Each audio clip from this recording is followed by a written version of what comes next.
Classificare i luoghi a rischio di formazione di atmosfere esplosive è fondamentale per determinare le prassi lavorative atte a evitare il rischio di esplosione in tali aree.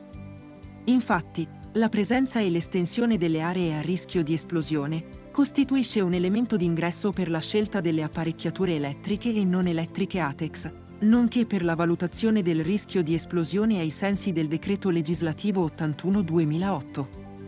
La classificazione deve essere effettuata da persone esperte che sono a conoscenza delle proprietà delle sostanze infiammabili, del processo e delle relative apparecchiature. Vega Formazione organizza il corso Classificazione dei luoghi con pericolo di esplosione ATEX, della durata di 4 ore, che si rivolge a consulenti per la sicurezza, RSPP, ASPP, manager HSE e tecnici di processo di aziende in cui vengono utilizzate sostanze infiammabili o polveri combustibili. Il corso mira a far apprendere a tali soggetti le nozioni fondamentali per la corretta classificazione delle aree a rischio di esplosione, sia per effettuare direttamente una classificazione delle aree nelle casistiche più semplici, sia per coadiuvare un consulente classificatore nella sua attività.